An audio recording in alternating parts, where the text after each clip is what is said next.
Jeanne.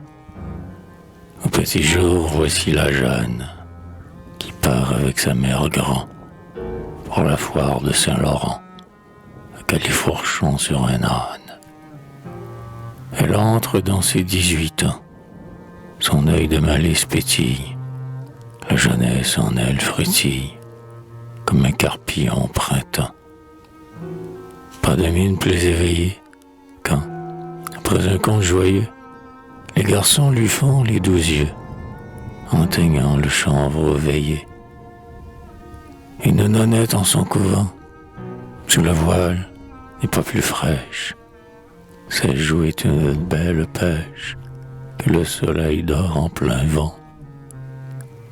Aussi faut-il voir ces merveilles, tout fier de son fardeau charmant. Le petit âne allait gaiement, tendant le nez, dressant l'oreille. Hi-han, hi-han, sans s'arrêter, par les descentes, par la plaine, il trotte à perdre haleine, impossible de mieux chanter. Et Jeanne laisse, fine mouche, poindre au bord de son blanc jupon, un bout de mollet si fripon que l'eau vous en vient à la bouche. Déjà c'est l'heure du réveil, les coqs ont sonné la diane.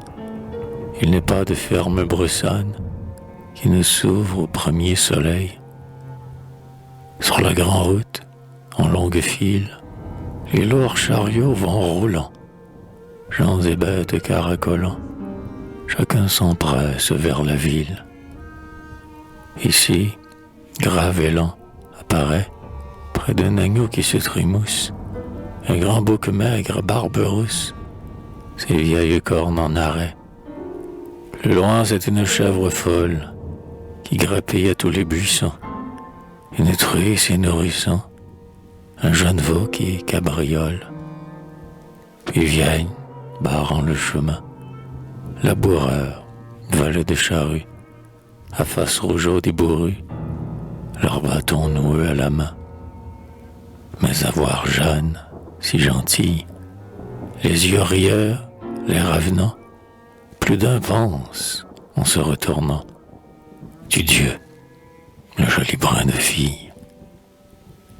L'aïeul portant sur ses doigts compte le gain qu'elle va faire. Les blés sont rares, bonne affaire. 1 et 1 et 2 et 2 font 3. Quant au porc, il s'en ira vite. Voyez ce monsieur, quel satin. Il vaut plus d'argent, c'est certain, qu'il n'est gras. Qu'en dis-tu, petite? Mais la belle, on ne sait où. Ce qui l'occupe, je suppose, que c'est un nœud de ruban rose, une croix d'or, un tour de cou.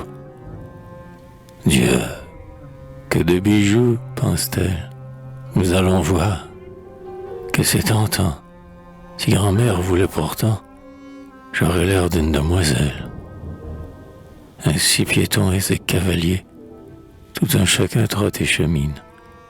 La Saône au lointain se devine, bleue au travers des peupliers.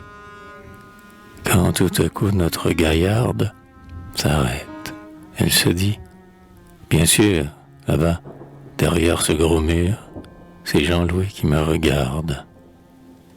Et de rougir, on voit trembler sous le fichu sa gorge pleine. Amour, à la Saint-Jean prochaine, aura, je pense, à qui parler.